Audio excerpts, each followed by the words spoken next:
On this episode of Searching for History, we're back at the Wupatki National Monument. And this time we're going to go look at the Wukoki Pueblo ruin. So let's go take a look.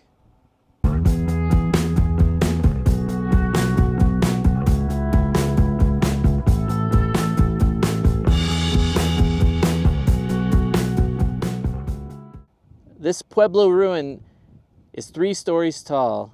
The architecture blends so well with the environment that the building appears to grow right out of the rock.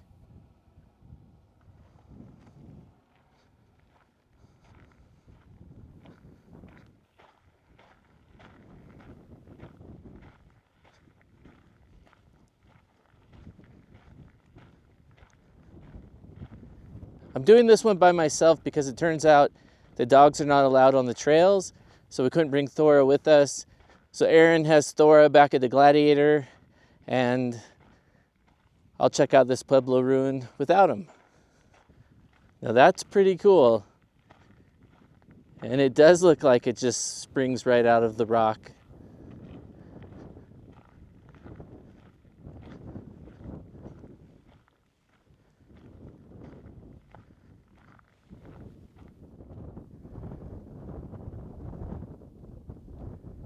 Maidens grinding corn in the plaza and young men bringing rewards from snares set near crops.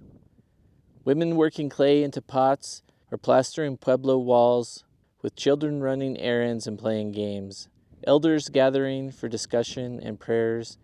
This was daily life.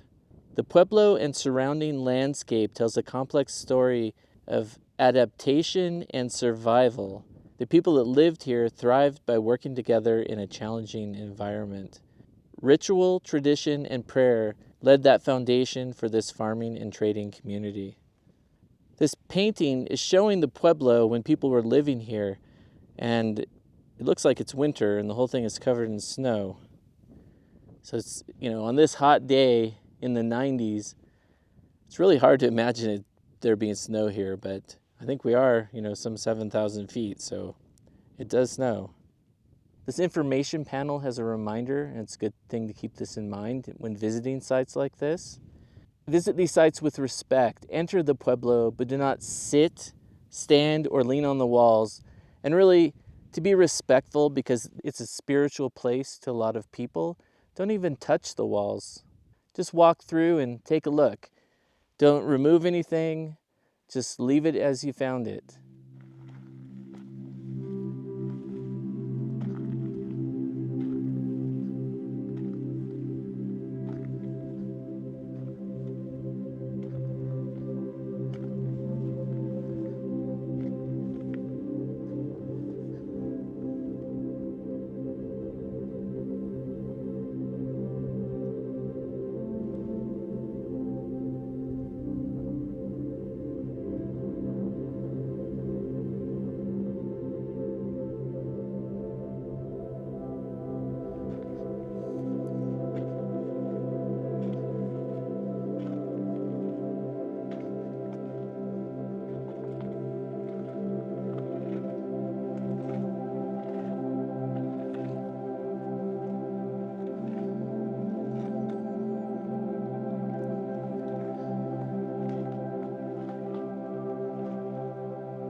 So this entryway,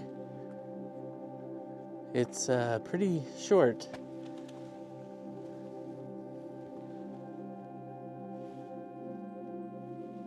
I don't really see how I can get in there without touching the walls, so I think this is as close as we're gonna get.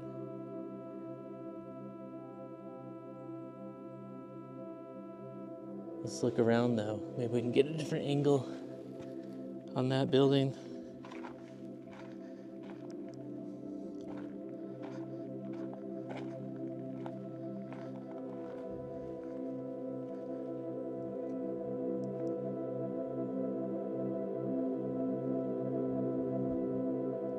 Well, this is pretty impressive.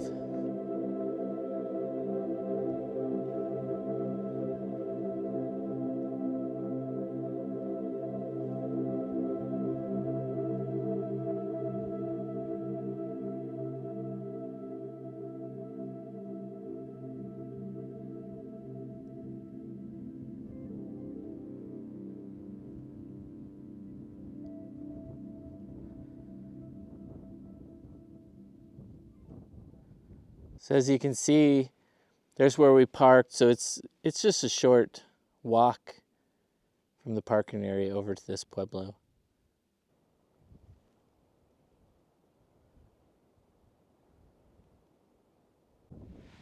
So you can see down below, there's a path that goes around the outside of the pueblo.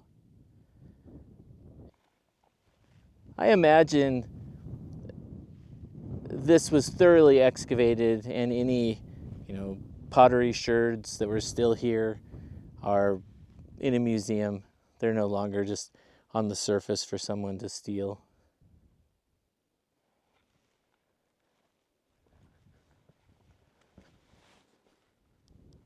This pueblo has been built on top of a rock mesa. I guess you could call it a mesa. Small rock platform. And it has a great field of view all around.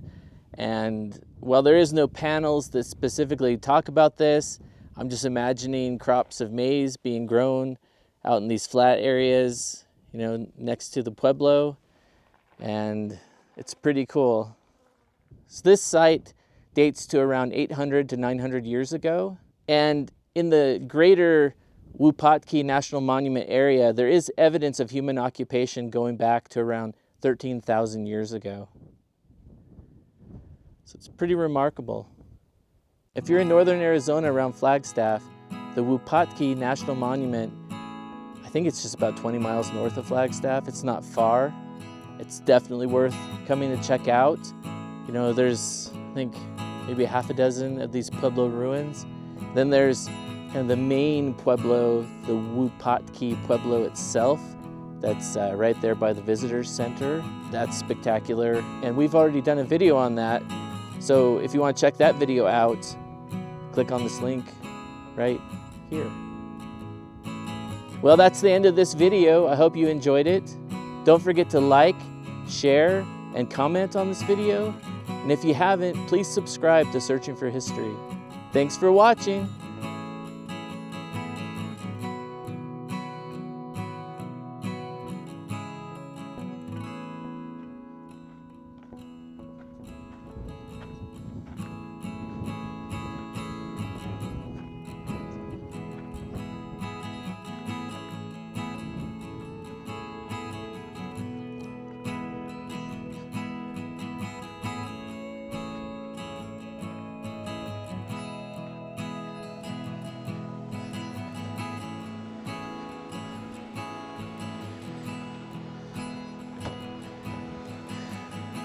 Oh, this AC looks nice.